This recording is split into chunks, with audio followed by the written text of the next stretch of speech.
The United States Supreme Court decision in Dobbs versus Jackson, Women's Health Organization, to uphold the Mississippi Gestational Age Act and overrule the court's prior decision in Roe v. Wade and Planned Parenthood of Southeastern Pennsylvania versus Casey, declaring that the constitutional right to abortion upheld for nearly half a century no longer exists, ripped away women's right to make their own reproductive health care decisions. Nationwide, radical Republicans were prepared to immediately charge ahead with measures to take away the freedom of choice.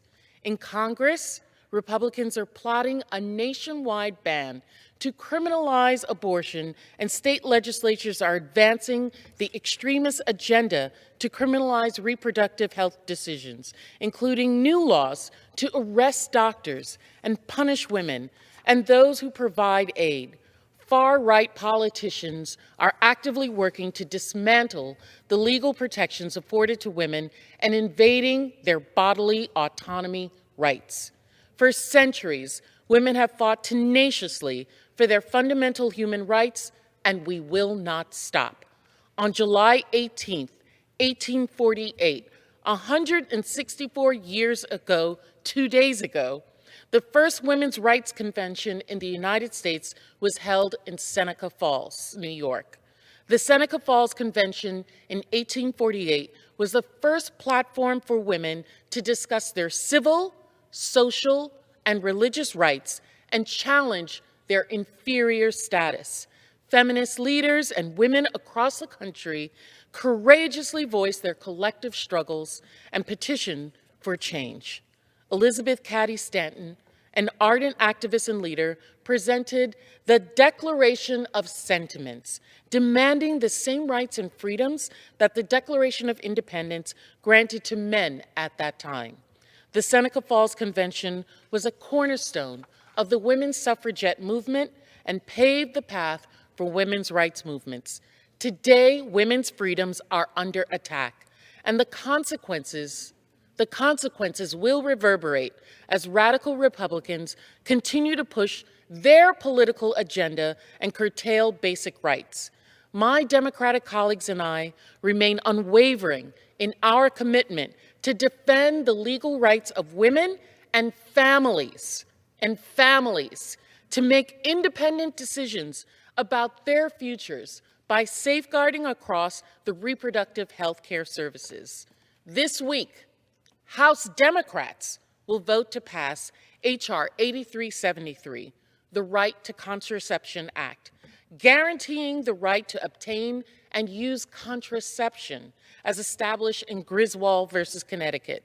The alarming, extremist act of judicial activism in Dobbs versus Jackson has created a dangerous blueprint for future attacks on our most cherished rights.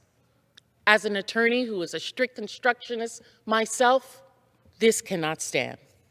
His concurring opinion overturning Roe v. Wade, Supreme Court Justice Clarence Thomas wrote that in the future cases, the court should consider substantive due process precedents which legalize the right to married couples to buy and use contraception without government restrictions, same-sex relationships, and marriage equality. Calling into question the constitutional right to use contraception is dangerous for American women and families as well as men, but also has the potential to disproportionately impact women of historically marginalized communities who face health disparities at higher rates. Access to contraception can affect all aspects of women's life, including educational attainment, employment opportunities, healthcare, economic success. The Right to Contraception Act recognizes the social, political, and economic impacts our country and steps to take to protect American right to make their own decisions about their health and their families. The Supreme Court's ruling in Dobbs further emphasizes the need to act now to protect access to contraception and women's rights to make reproductive health decisions. Contraception is essential to the health and rights of individuals. Women deserve the right to make informed decisions about their health, family planning, and future. It's 2022. We should not still be fighting for rights that are essential to basic health and bodily autonomy. Pass this legislation, and I yield back. The gentlewoman's time has expired.